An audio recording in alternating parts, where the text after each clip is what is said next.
Lucas was an ordinary teenager. Every day he went to school. His notebooks were clean. His dreams were big. He thought about the future. Who will I become? What kind of man will I be? He loved sports. At night, he imagined himself on big stages. He saw pride in his parents' eyes. But Lucas didn't know. Evil doesn't always come in darkness. Sometimes it comes smiling. That day at school started normally. Classes, noise, break time. But during the break, a few older boys approached him, confident, laughing. "You're too serious, Lucas," one of them said. "Life is meant to be enjoyed." Lucas smiled slightly. He had heard words like this before, but something moved inside him. "Come with us," another one said. "Nothing will happen, just once." Just once. Those words stayed in Lucas's mind. That night, he sat alone by the window. Streetlights glowed outside. He looked at his phone. A message appeared. "Don't be late tomorrow." Lucas pressed his chest. He felt uneasy without knowing why. Then he saw his reflection in the window. Or so it seemed. For a brief moment, red-colored eyes flashed in the reflection. Lucas rubbed his eyes. "I'm tired," he whispered. But he didn't know. This wasn't tiredness. This was the first temptation. The next day, Lucas arrived at school late. He hadn't slept well. The red eyes wouldn't leave his mind. During class, the teacher's voice felt distant.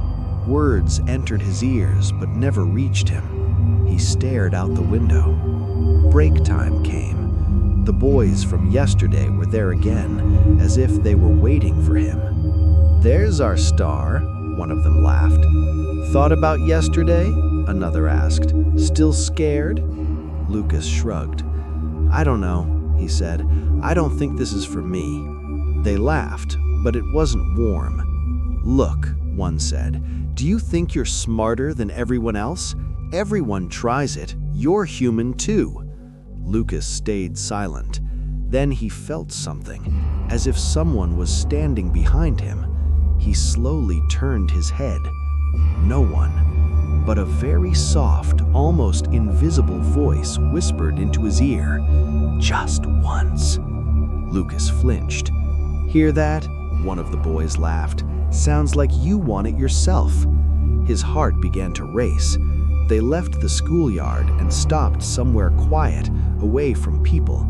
Everything happened fast, too fast. "Look," one of them said, extending his hand. "This will make you free." Lucas stared.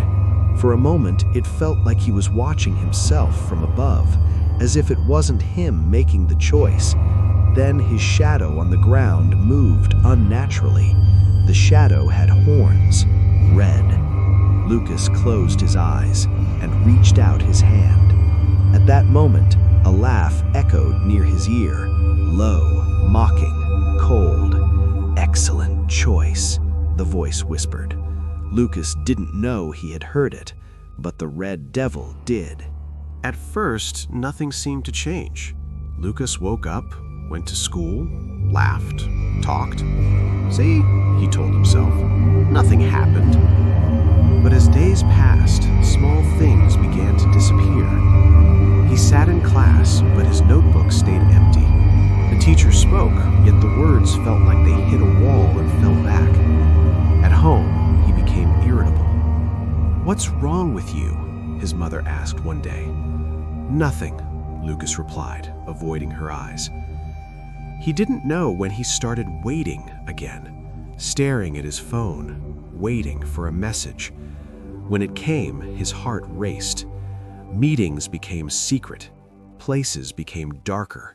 Excuses multiplied. "Just one last time," he told himself, "then I'll stop."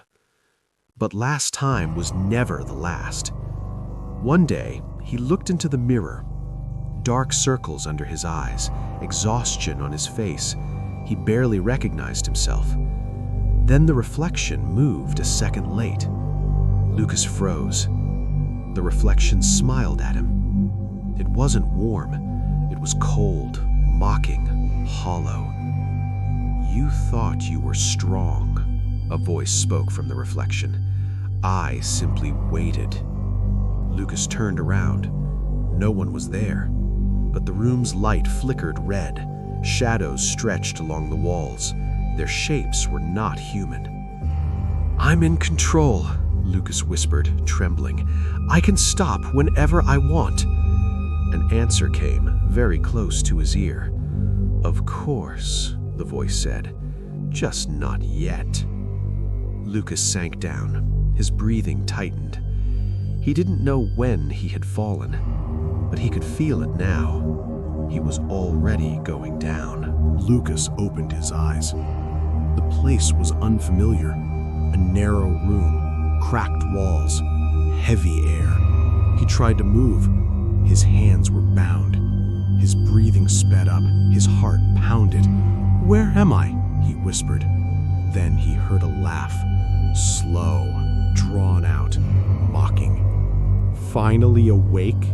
the voice said. Someone was sitting in front of him. He looked human, but he wasn't. Red eyes, pale skin, a poisonous smile, dressed like a drug addict, casually spinning a syringe in his fingers. "Don't recognize me?" he said. "I'm your friend." Lucas tried to scream, but no sound came out. "Relax," the figure laughed. "I never forced you. Remember who said just once?" He stood up. The room flickered red. Shadows crawled along the walls. "I didn't take you with fear," he said, stepping closer. "I took you with laughter. With everyone does it. With nothing will happen to you." Tears streamed down Lucas's face. "I wanted to stop," he whispered. The demon laughed. "Of course you did. Tomorrow. Always tomorrow." He leaned close to Lucas's face. "Your education?" he mocked. "I took it. Your parents' trust?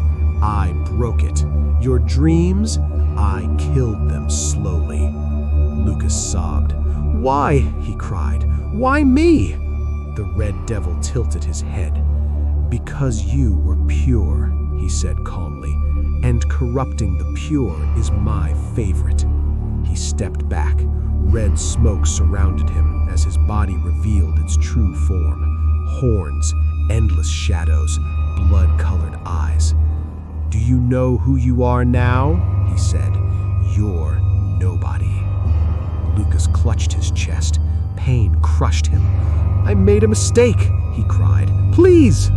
The demon stared at him. Too late. The room darkened.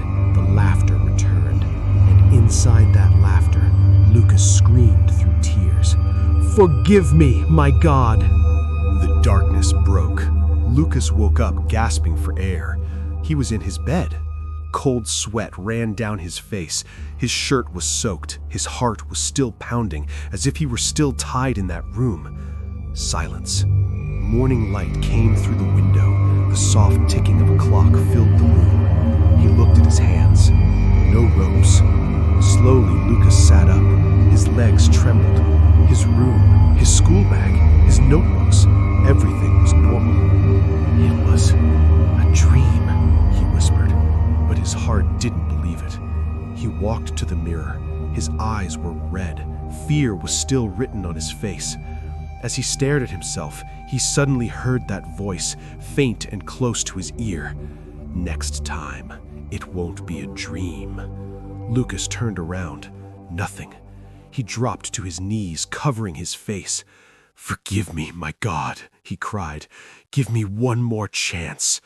He cried for a long time, truly, for the first time, not out of loneliness, but out of repentance. Moments later, the sound of the school bell echoed from outside. Lucas stood up. He grabbed his bag. Before leaving the room, he stopped. He looked back.